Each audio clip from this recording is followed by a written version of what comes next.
Gini deh, coba lupain dulu soal suntikan dana miliaran atau program pelatihan yang super rumit. Pernah kebayang nggak? Kalau pemicu ekonomi paling dahsyat di sebuah lingkungan itu justru datang dari warung kecil di seberang jalan? Iya, dari tetangga kita sendiri yang tiba-tiba sukses. Padahal kita tahu persis perjuangannya sama beratnya sama kita. Nah, ini dia ceritanya. Gimana satu percikan kesuksesan bisa menyalakan api wirausaha di satu komunitas. Kita pasti sering banget kan dengar mantra ini, nggak ada modal yang nggak bisa usaha. Tapi, gimana kalau itu cuma mitos? Gimana kalau tembok penghalang terbesar kita itu bukan isi rekening bank, tapi tembok yang kita bangun sendiri di kepala kita? Dan gimana kalau cara meruntuhkannya itu sesederhana ngelihat tetangga kita berhasil? Ini bukan sekedar omongan motivasi loh, ini ada ilmunya. Oke, kita jujur-jujuran aja ya. Di banyak tempat ada satu musuh yang nggak kelihatan tapi efeknya luar biasa, yaitu rasa takut gagal. Dan ini bukan cuma soal khawatir rugi, bukan. Ini lebih dalam lagi. Ini soal keyakinan yang udah mengakar kalau sukses, apalagi jadi pengusaha, itu takdirnya orang lain, bukan buat kita. Nah, keyakinan inilah temboknya.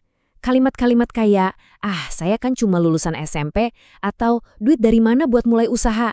Itu jadi rantai yang jauh lebih kuat daripada kekurangan modal itu sendiri. Rantai ini bikin lingkaran setan yang susah banget diputusin. Nggak berani nyoba, karena dari awal udah ngerasa nggak bakal bisa.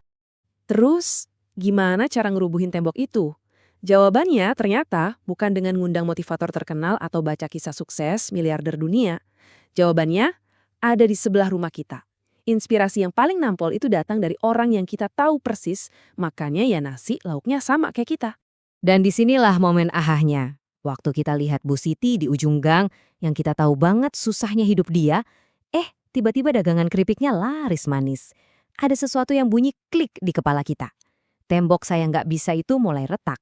Terus muncul satu pertanyaan kecil yang bisa mengubah segalanya. Kalau Bu Siti aja bisa, masa sih saya nggak bisa? Dan tahu nggak, ini semua bukan kebetulan. Ini psikologi murni. Ada semacam kode rahasia di balik kenapa melihat tetangga berhasil itu efeknya bisa sedahsyat itu.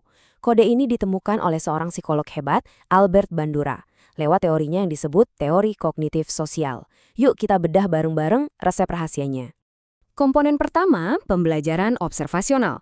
Gampangnya gini, kita semua ini peniru ulung. Dari kecil, kita belajar ya dengan cara melihat. Dan hebatnya, kita paling tertarik buat niru orang yang kita rasa selevel sama kita. Apalagi kalau orang itu terbukti berhasil. Kedua, dan ini kuncinya banget, efikasi diri. Ini tuh bahan bakarnya. Bukan cuma sekedar pikiran positif ya, beda.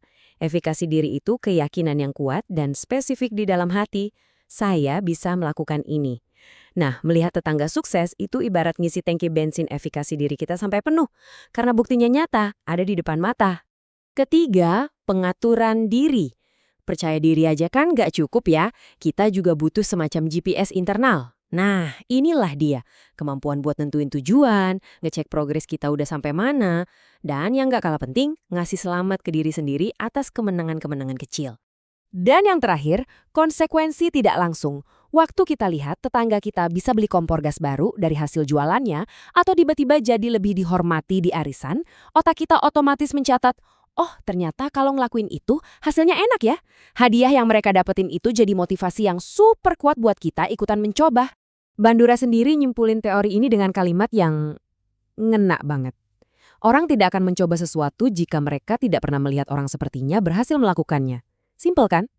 Tanpa contoh nyata yang bisa kita lihat dan rasakan, pintu keberanian itu bakal selalu kekunci.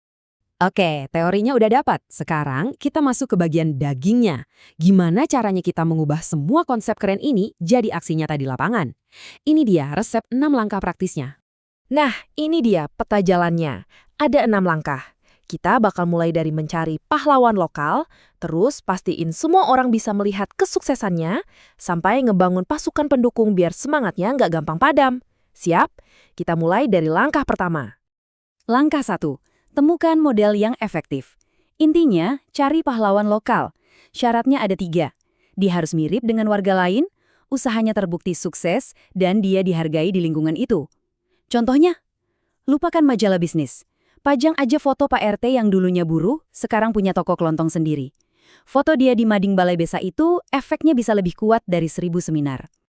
Langkah 2. atur proses observasi. Jadi, kesuksesan si model ini jangan cuma jadi gosip, tapi harus jadi tontonan. Gimana caranya? Bikin acara market day. Biarin warga lihat langsung gimana si model nimbang gula, nerima uang, ngasih kembalian. Biarin mereka denger langsung obrolan jual belinya. Ini yang mengubah kesuksesan dari sekedar cerita jadi sebuah kenyataan. Langkah 3, permudah proses meniru. Oke, setelah melihat, mereka harus bisa ngelakuin kan? Caranya, buang jauh-jauh buku panduan yang tebal. Ganti aja pakai satu lembar resep bergambar yang gampang dimengerti. Dan yang paling jitu, hancurkan alasan pertama untuk nggak mencoba. Beri mereka starter kit berisi modal awal, misalnya tepung, minyak, sama plastik. Nah, sekarang nggak ada lagi alasan buat nunda. Langkah 4, bangun efikasi diri. Nah, ini jantungnya. Jangan suruh mereka langsung menaklukkan dunia. Kasih aja target yang mustahil untuk gagal. Besok, coba jual 5 bungkus aja. Waktu 5 bungkus itu laku, itu bukan soal untung 1.000 perak. Itu soal bukti. Bukti ke diri sendiri, ternyata gue bisa. Terus tambahin bisikan penyemangat. Tuh kan, bisa.